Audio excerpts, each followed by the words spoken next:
Well, we're going to plow straight on. The next one is the keynote fireside. How can we develop a skilled, diverse workforce to realize the benefit of emerging technology? Now, the moderator is somebody I know well. Her name is Joycey John, MBE. She's an ATech advisor and innovation consultant. And if there was anyone I would ask, how do we address the skills gap? It's Joycey. So she's perfect to moderate this session. I asked her for a little known fact about her, because it's always interesting, isn't it? Just something a bit more personal. She tells me she studied computer engineering in the 90s. I looked at her and I thought, that's just not possible. Please welcome Joycey John to the stage. Thank you. And your panel, please come straight on and then introduce yourselves.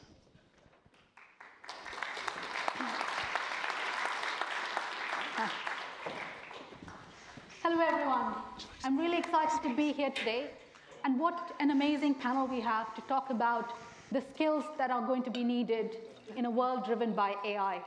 So let me introduce my esteemed panel. So we've got Russ Shaw, Hi. the founder of Tech London Advocates and Global Tech Advocates. Karin Kunapas, the head of school at Kuujovi in Estonia. And Usal Shahbaz, who's running a boutique consulting firm based in Turkey. So if we can just start off with Russ sharing his perspective on some of the things that he is seeing as he's advising companies, and what are the skills that are needed, and how different organizations are addressing this challenge around skills gap. Great. Thank you, Josie, and great to be here. I think being here today, it's an incredibly exciting time when you look at what's going on in all of our emerging technologies. From where I sit, the UK has the third largest tech ecosystem in the world. We're producing world-leading science and technology companies, so lots of reasons to be optimistic. However, I think from my personal perspective, my fear and anxiety is building, because as we build and grow these companies, we are not skilling our workforce for the jobs of the future, and we need to dramatically correct that. And people who know me, I don't normally have a crib sheet here, but I have a few statistics that I just wanted to throw out to put some context around this. According to the World Economic Forum, 85% of jobs will require some level of AI literacy by 2025. According to the Industrial Strategy Council, 20% of the labor market will be significantly underskilled for their jobs by the end of the decade. Then you add on top of that tech vacancies in the UK, they've dipped a bit, but they're probably near record levels. And if you look at the demand for AI skills in the UK, it's tripled over the past decade, and we're only second behind the US in terms of the demand and growth for people with these kinds of skills. So it's a good problem to have, but how do we make sure that our workforce is properly equipped? This is going to take time. And for those of you who work in education, and if you look at the curriculum, clearly this is something that we cannot change overnight. So part of my message, and I know Eric is always very much saying, come in with specific ideas and recommendations. One of the things that I wanted to leave with you on this area of skills is, let's not recreate the wheel. There are fabulous organizations out there today, and I've got a few of them here, who do phenomenal work in this space. Digital Boost, it's all about providing free mentors to small businesses and charities. Hundo, a great initiative which is all about training students and their parents on the AI skills they're going to need. Superpower, you're going to hear from Sherry Kutu in a little while from Founders for Schools. She's also involved with something called Superpower, which helps companies using algorithms to match their capabilities and the requirements to the talent that's out there. Future.now is an initiative that was started by a previous Lord Mayor, focuses on essential digital skills that people will need, and Upskill Digital, Gori's organization, doing great work to help companies deliver courses for their employees. These are grassroots organizations that have grown and evolved over time, and I think what we need to do as we try and plug this gap, this massive gap that's growing and getting larger, is to get behind and learn from these organizations who live and breathe this every day. Thank you, Russ. There are wonderful examples of organizations that are trying to address the digital skills gap here. And Karin, if I can ask you about your innovative model in Estonia and some of the things that you're seeing and the lessons learned there. Yeah, so also hi from my side. And I think, as Russ mentioned, that we need concrete examples, and I think Koodi-Jõhvi is one of them. And just to give you a bit of background, what Koodi-Jõhvi is, it's a school to teach coding, and how it started from the private sector.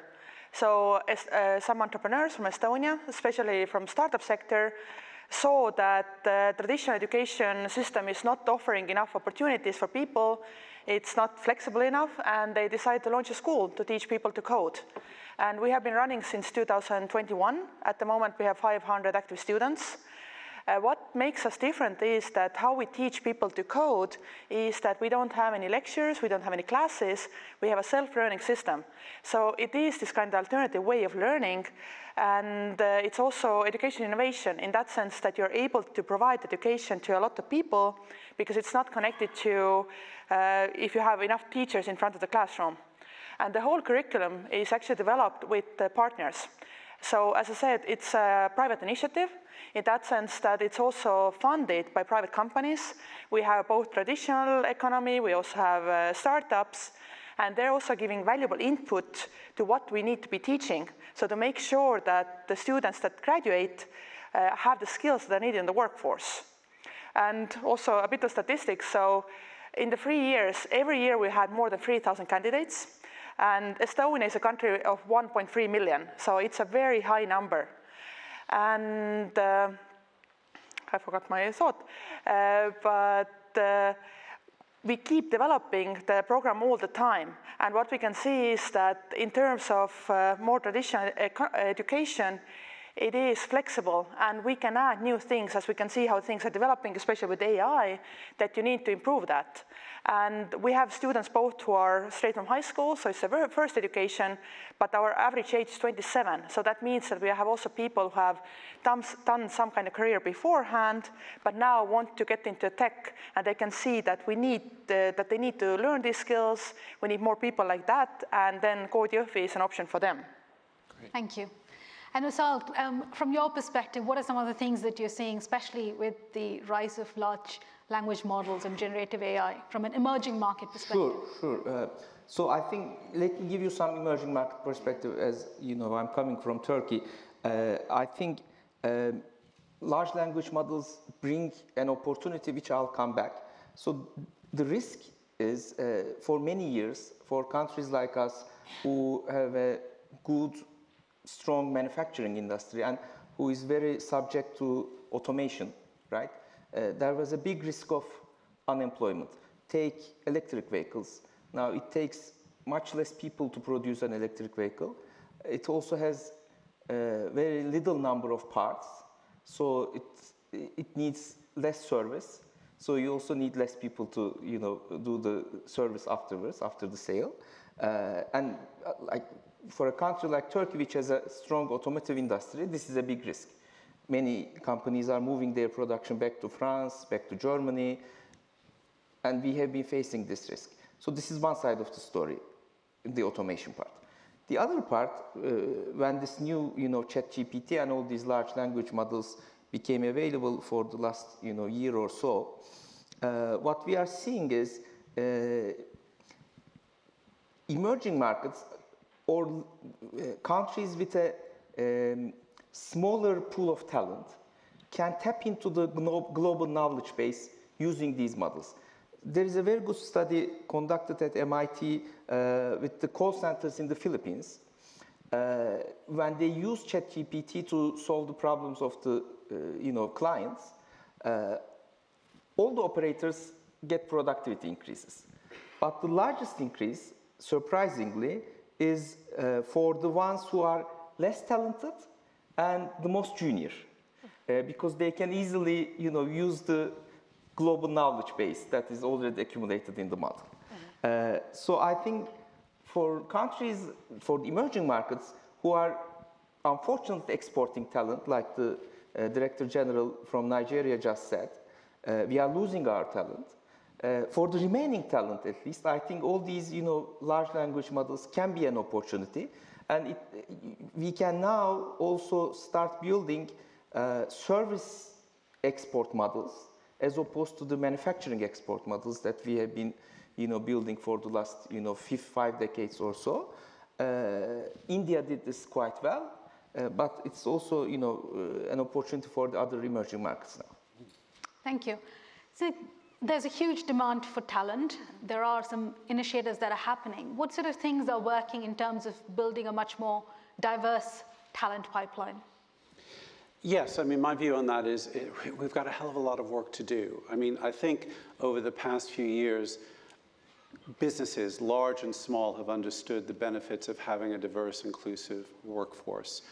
They understand that, not only is it the right thing to do, but they will be more successful and more profitable in having a diverse and inclusive organization.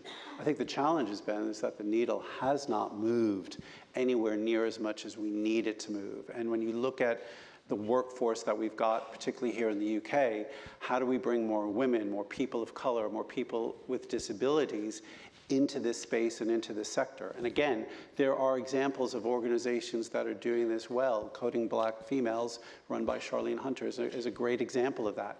How do we get behind that and other organizations that know how to do this, that work with organizations to make sure that they are getting the attention of diverse talent that they can then recruit into their organizations. And once they're there, how do you make sure that they stay focused, motivated, and feel like they're being welcome? It's not just about the recruitment, it's about the retention. And so I think there's been a lot of learning, and there's a lot of grassroots activity, sharing knowledge and experiences. But from where I sit, I keep saying, but the needle is not moving nearly as fast enough as we need it to. Karine, from your I think what I say is that the private sector has to step up, because you're educating your future employers and you can't wait that somebody else says what they need to learn. In that sense, like creating these kind of new initiatives, it's not that hard, to be honest. You can do it, but the private sector cannot wait. Like, you need people who have the knowledge in the changing world, so you need to tell what has to be taught. And I think to have the more diverse and have more women and in the tech sector, I think these kind of alternative ways is the way to go, because we cannot still expect that everybody's learning in the same way, that in a classroom that somebody's standing in front and explaining something and hopefully you'll learn something, and also that you have to spend 2, 3, 4, 5 years in school. It's just not possible. Maybe it is if you're 19, but if you're 30, 40, 50, 60 plus, you have a family, you have maybe some other activities, you cannot go to school full time anymore.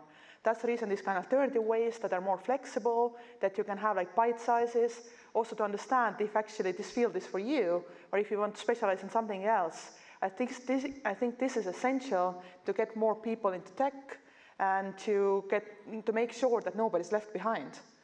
And I think also that we need to give good examples of people who are different race, different gender, also a bit older maybe, so just to show that you can also do it.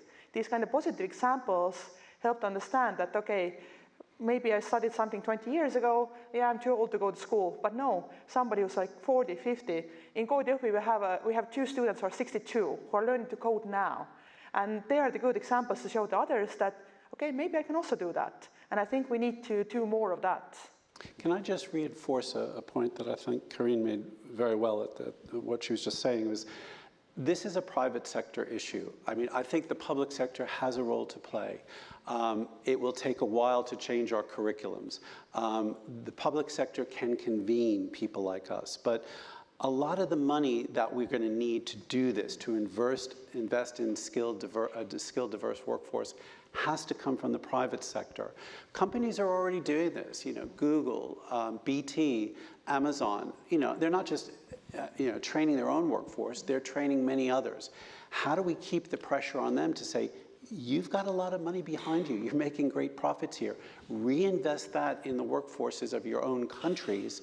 And yes, government has a role to play. We don't want to let them off the hook, and funding will be required. But whenever I talk to our government or leaders in different political parties, I always say, this is also for the private sector to chip in, because to your point, nicely made, the private sector benefits from this. So I just wanted to reinforce the point that Karine made there. Thank you. I would like to respectfully disagree Okay. on the public sector point. Okay. I think, at least again from an emerging market point of view, I don't see corporates doing this skills transformation at scale. Maybe the corporates in developing countries are relatively small. That's one of the reasons. But I think it requires significant government intervention and spending,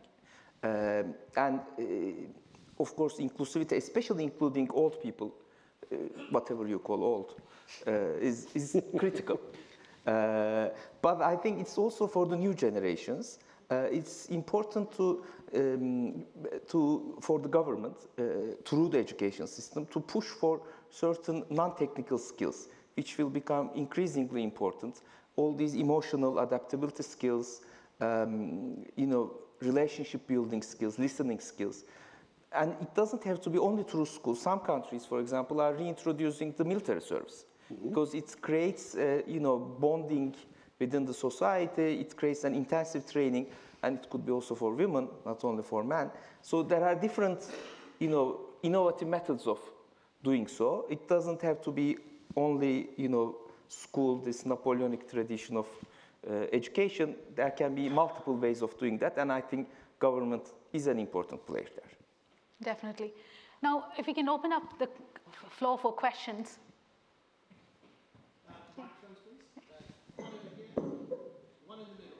If you can just say your name and a brief question.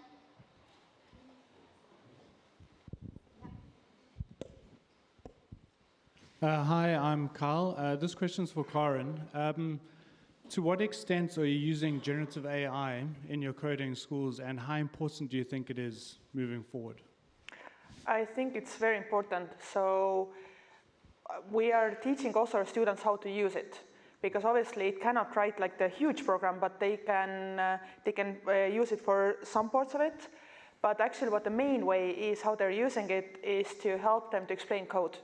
So they use it to understand like why something is written in a way so that they're able to explain it. Because a lot of our program is also teamwork. So they have to be able to explain to others why they're doing something in a certain way.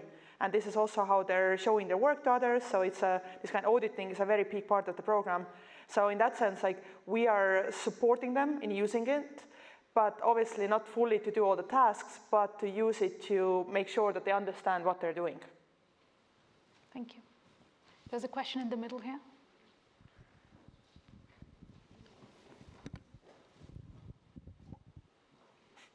I have two microphones. No, I'm fine with this one, thank you. Hi, my name's Ellen. I'd just like to pick up on the point made by Russ around kind of these private companies being responsible. How do we encourage that in terms of their responsibility, not only just to upskill their workforces, but their holistic responsibility towards their workforces? Because I'm conscious here that we're talking about kind of highly skilled tech roles, but many will have seen the Time magazine coverage of ChatGPT's use of data labelers in Kenya, which is a low-paid, highly monotonous job. And I'm wondering what roles are actually being created by this technology and how we keep it ethical and responsible. Yeah, Thanks. no, really good question. I think from my perspective, when I've talked to, for example, BT about this, they have spent millions on digital skills training within the UK. And I've said, look, why are you doing this? And they said, well, look, this is, we need to educate the workforce of the future. They are struggling to recruit, so that I think they have a vested interest in making sure that there's a larger pool of talent that they can recruit from to support their goals and objectives. And I think if you were to speak to Google and Amazon, they would say the same thing. I also think, they have motivations there. They want to make sure that the products and services that they're delivering can be received by not only a workforce, but a population that fully understands how to use them from a digital skills perspective. So I think they have an important stake in this. And coming back to Asal's point, I hear what he's saying. Governments are important, but I do think at the same time, a message has to go out to the private sector that you have a responsibility to invest in this space. We're all incredibly excited about what's going on, but when I hear that 20% of the workforce is going to be completely underskilled, in the next 7 or 8 years, I'm thinking, well, crikey, that's a huge percentage of our workforce. Companies have got to step up and play a role in responsibility here. The government can put pressure on them to say, look, we all benefit. You know, everybody invests in this. The workforce is better educated. The population is better educated. You know, even in a country like the UK, we have a massive digital divide here. And when I look at all the stuff we're talking about today with respect to AI, I'm thinking, it's wonderful, but boy, that divide's just going to get bigger and larger, and there's going to be a bigger chunk of people who are going to feel threatened and left behind. So from my perspective, the private sector has got to help here. And many of these big companies like Google and Amazon and BT, their profits are pretty damn good because they've been riding this wave of digitalization for many, many years. Please take some of that and reinvest it back, work with us, work with the government to make sure that no one is left behind. I also look at the productivity levels in the UK. They've been horrendous over the past 10 to 12 years. Well, if we have a better equipped workforce, hopefully those productivity levels are going to improve. And through the work that many people in this room and elsewhere are doing, they're saying the AI tools that we're deploying are making workforces more productive. So it's about joining these pieces together, but keeping the pressure on the private sector to step up and contribute. Maybe in places like Turkey and other developing countries that could be less relevant, although I would say, well, why can't Google and Amazon and Microsoft and others do this in developing countries and export that to places in the global south where they're desperate for this? Mm-hmm. And I also want to add to that, actually, if private sector is supporting education, private sector usually does it more efficiently. What we also see both like time-wise, money-wise, because obviously we want to educate people, but also the way how that is approached, private sector sees, let's say, directly money and results differently. So there's no way of, you know, educating thousands of people in a subject that actually maybe doesn't matter in the workforce. So it has to work well, it has to teach what is needed, and that's what private sector is willing to support. Thank you. There's a question up in front. Thank you. Thanks very much. Russ, perhaps specifically for you, if you don't mind. Sure. Given your unique perspective over a decade plus between North America and the UK and Europe, what would you say are kind of some major trends taking place, say, in the last 3 to 5 years in terms of funding capacity, appetite for risk, calculated risk, and also we talked about that a bit earlier this morning in terms of size of deals that are taking place here in tech and deep tech. Yeah. Thank you. Thank you. I think the past 12 months, I feel like have been a bit of an aberration, and we're not through that yet. You know, the IPO markets have been not great. We're in high interest rate mode for the moment. Venture capital firms have struggled with later stage rounds. Earlier stage, pre-seed, all looks very positive. And I think areas like ed tech are also ripe for future investment. I mean, given what we're talking about, given the gap between the supply and demand, companies that can step in and demonstrate solutions to deliver on that. I look at the work that Priya Lakhani does with Century Tech. It's phenomenal work to better strengthen our teachers and use AI in the classroom very effectively. And I think investors get that. I'm hoping once we get through this current climate, when interest rates start to come down, when we see some macroeconomic growth coming through, I think there's going to be a lot of money out there. And in terms of the sectors, clearly climate tech, generative AI, obviously those are hot spots. But I think areas like ed tech, creative tech, as we look at areas like Web3, they're all very bright, but people are spooked at the moment. I do sense that will come back, I hope, in the next 6 to 12 months. Thank you. We are out of time, but thank you very much for a wonderful discussion. Thank you. Thank you. Thank you. Thank you very much, too. Thank you so much. Terrific. Okay, we're going to crack right on because we're only a few minutes behind, which I think is terrific. So this next panel was one of the ones that in our interviews people really wanted to know about. I think it was interesting because of the strike in America in the creative industries, right? It was really important. People's fears about AI taking their jobs were brought to the boil in a strike. And so thank goodness that's over now, which is terrific. So the next session, which is about rewriting rights in an AI-powered world, has two amazing speakers. Nicola McCormick is General Counsel for Media for all of WPP, and Mike Weber, Executive Producer and Writer on Jumanji, The Wheel of Time, and Amazon Prime. Please welcome our panel to the stage.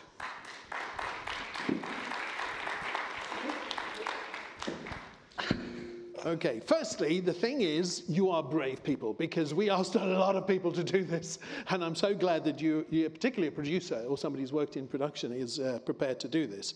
So thank you for this. But it is a sensitive topic, right? So let's start off, though, if you don't mind, introducing yourselves and tell us a little bit about the work that you do in context of this topic. Sure. So hi, I'm Nicola McCormick, General Counsel Media at WPP. I actually work across a huge range of different things that we do, but increasingly technology. And in this particular context, our teams are super keen to employ generative technology, generative AI across a wide range of the creative processes. So the legal team there are looking at gatekeeping, thinking through the things that we want to understand about the tools that the teams want to use. But also increasingly educating them about what it means to use these tools and what the output really is. I think we'll probably get into a bit of that in this discussion. Oh, yeah, we sure will. Please introduce yourself. Hi, Mike Weber. I'm a producer of film and television. For the last 10 years, my focus has been on adapting pre-aware intellectual property into movies and TV. The Jumanji series we relaunched, and The Wheel of Time, which is now on Amazon Prime Video, and Hollywood has been on a massive labor strike for the last 6 months over the issue of AI. So this issue has been very at the front of my sort of day-to-day thinking for quite a number of months now. Amazing, thank you. But also thank you really for contributing to this discussion. I think our understanding of the challenges and the opportunities are vital as we move forward, and having legal frameworks that are things we can rely on will provide certainty to those going forward. I'm not saying it's not going to displace jobs. It will make some incredibly efficient, I suppose. We've heard earlier today, efficiency, reduced cost is a big part of the benefits. But also the power of this technology in creativity alone is utterly profound, isn't it? I don't think any of us have not experienced some of the output that we're seeing. So let me start with you, Nicola. I mean, where do you start? Firstly, within the organization, is there enough internal knowledge? In pockets, I would say. So we've got a team, that's a technology team at the centre, who are super up on this. Yeah. We've got Daniel from Satalia, who is, he is a creator of these tools. I think the problem is, as I alluded to in the introduction, is the wider, the people, the creatives that are going to deploy these tools, and what they understand about the output. In many ways, the creative process doesn't change. You're looking at a lot of inspiration or input material to generate some output material. But they don't really understand that what they're getting output from these tools is just a synthesis of all those other underlying data sets, and what that implication is then for what they've got, what its legal ramifications are, and how they can use it. And of course, you have many participants in the supply chain around WPP, which are, a huge component of it are things like the media buying agencies, for example. And give us a hint of what the warranties look like in agreements when you're buying this kind of media. What are you asking them to sign up to? So client agreements are always challenging, and of course this just adds another layer of complexity. I mean, intellectual property is something that all our clients are very focused on, and in terms of now this new technology, there are uncertainties clearly for business about the ramifications, about the legal sort of status of output of this. So they would say, if you're going to employ these tools, if you're going to get the efficiencies that your business presumably wants to benefit from by deploying these tools, you better take responsibility for them. So the ask from clients is, we want you to fully indemnify us for everything that might go wrong by deploying AI. Now, that's the ask. The answer to that is very nuanced. And obviously I'm not going to tell you what I'm agreeing with individual clients, but you know, it's a serious topic of discussion in all client negotiations. But I guess by doing enough of them, you start to create a set of standards that you can adopt and that your clients can adopt. Well, I mean, we've got standards for the use of AI. We've got principles, we've got frameworks that sit underneath that. We've got, you know, gating criteria through which we evaluate tools that we're going to use. You know, we've got specialist lawyers who look at the contractual terms. In terms of templatizing client contracts, that's actually much more complex because clients have a different level of understanding of AI technologies and how they can be deployed for them. And certainly different understandings of the ramifications. You know, a lawyer that's doing mostly FMCG doesn't necessarily understand technology challenges. No. So Mike, let's move to the creative side of it, if we can for a little bit, because of course, people come with ideas. And more than people come with ideas that have partially been formed by AI. How do you look at this stuff? I think the usage of AI is not something new in a sense that, you know, all Hollywood creative development is a function of what movie or TV show has come before it and what has worked, what has been successful, and the studios, the streamers all look and try to, you know, figure out why was that a hit, why was that a flop, why was that, and you sort of try to give your creatives a framework of like, you know, can this be Indiana Jones meets Bourne Identity with a little bit of Michael Clayton sprinkled in, and that's the directive. Well, that sounds cool. It could be great. And that directive is given to a screenwriter who then has to go away and sort of take that note and try to create something new and original. And I think the complicated part now with AI is if you tell an AI to do that and it spits something out that's not generated by a person, that's where this, you know, conversation gets a little tricky in terms of the copyright of it all, when in fact, all along, you know, a writer in just his own research and doing his own writing and using his own sort of ways of coming up with new ideas is going back and watching those movies. He's going back and even reading those scripts, and that has been a commonplace creative, you know. And especially if you ask for something to be developed in the style of anything, right, you're going to, by necessity, be looking at historic content. Which brings me back to the inputs, right? Because you spoke of the outputs. There's enough uncertainty around those, and you're helping provide some legal certainty around that. What about the input warranties? Well, it's certainly a challenge, and I think why it's made more complex is that the law is developing in different ways around the world on this. So, you know, the question is, in compiling the data sets that teach and train these models, have those that are compiling them, you know, got the permission to include all the data that they're including? Now, laws in some territories are saying, well, in actually that action of compiling them, most of the stuff is scraped from the web, you know, that activity is not infringing the copyright in the underlying, you know, images or data or whatever. What do we think about that? Is that okay?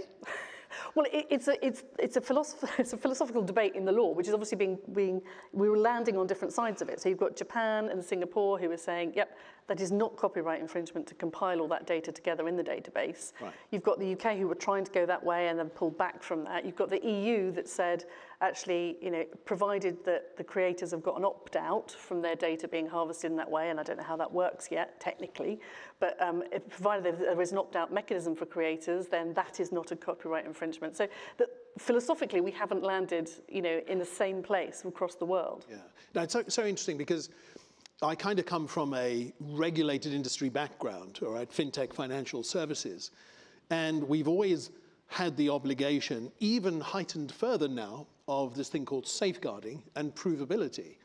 And so if we now deploy an AI engine to make a risk decision, we have to prove how we arrived at that opinion, especially if challenged for any kind of bias.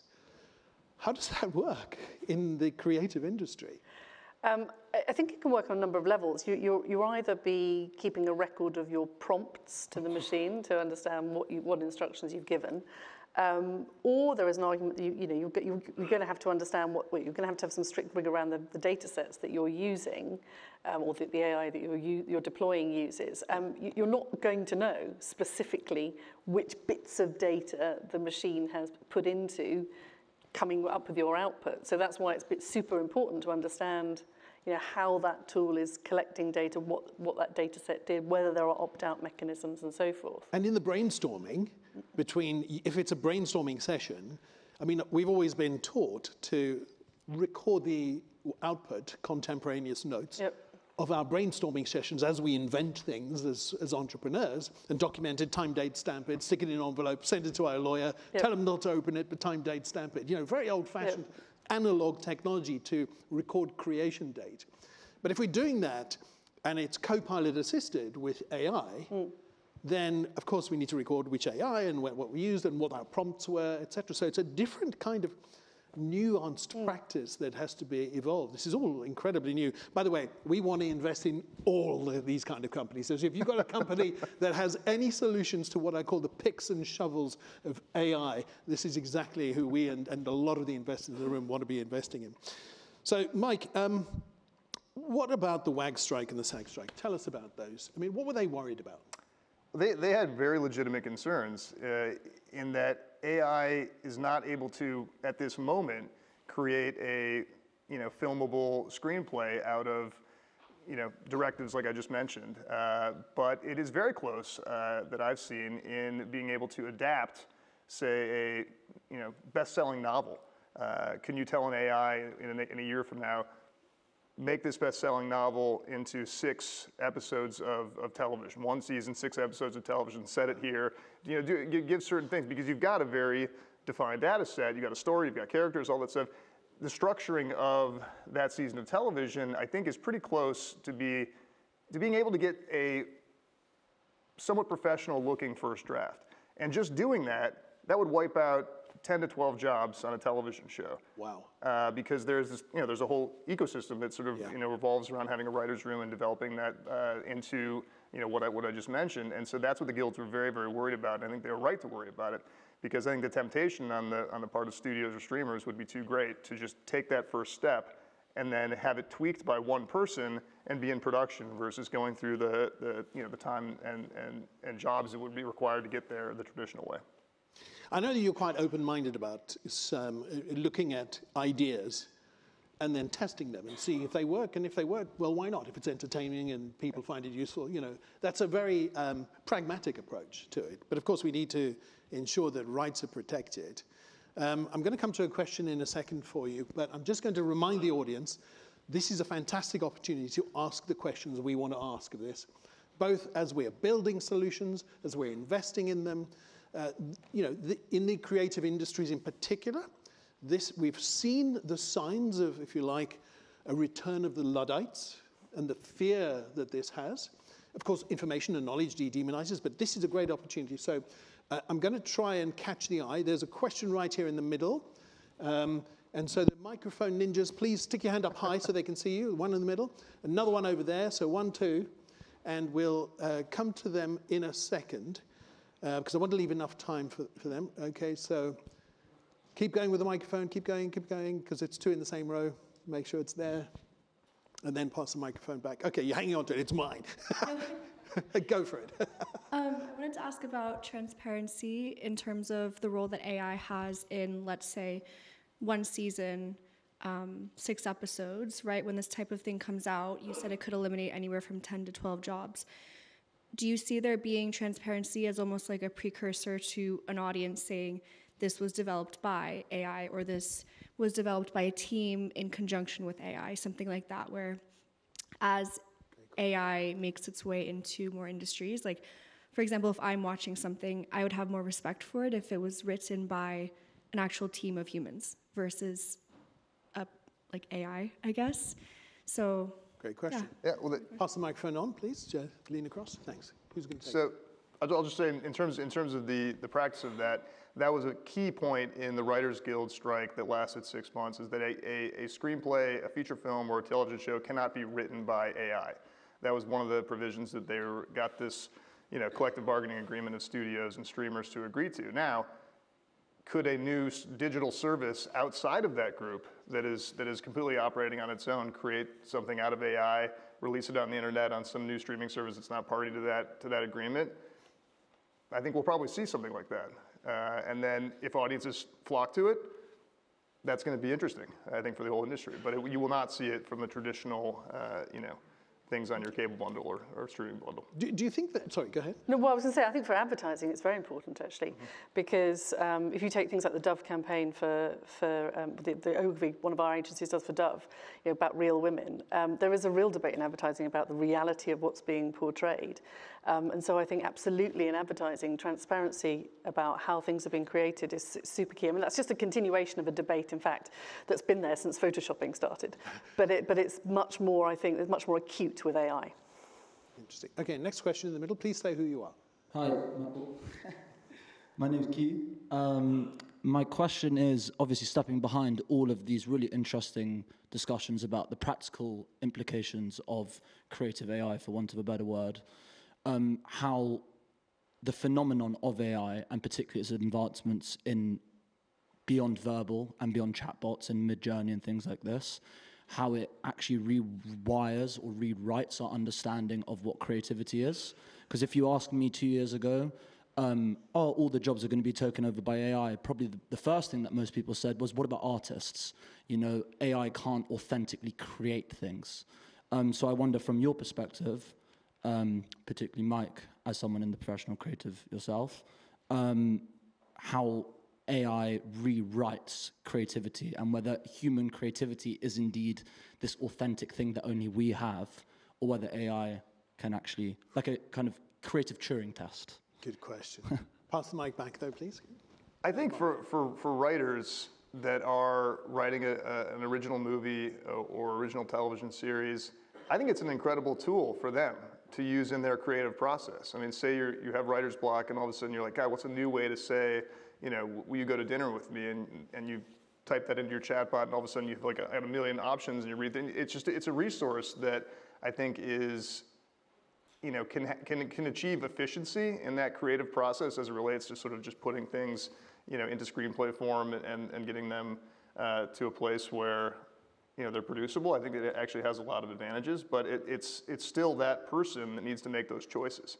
And it's that person that has that creative vision that has to choose which of those options that they just were able to, bring up on their AI actually makes sense within the context of the story they're trying to tell. So it's still, I think the responsibility and the impetus and the value of the creative is still going to be as strong as ever. But I think AI it could be an incredible tool for a lot of people.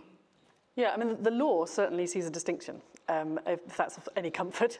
There is a sense of there's two different things. There's synthesis, which is, repurposing existing content, which is what AI effectively does. And then there's original creation.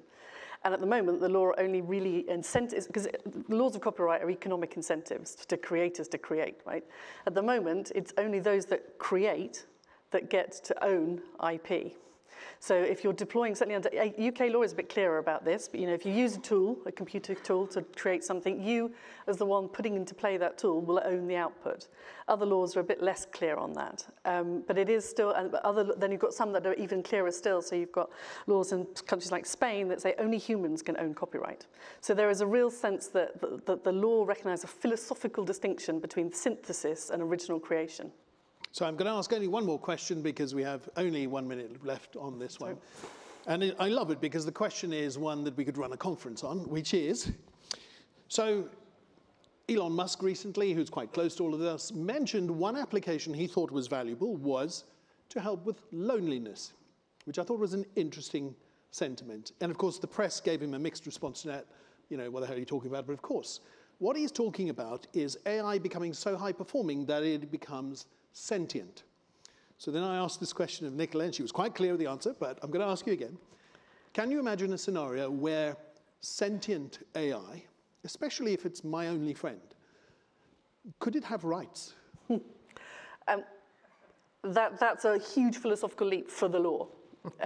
Because I find it hard. That's a way better answer than the one you gave me last week. You said no. No, I said no, but then I realised I was being a bit loyally and short-minded. But I think the law has to.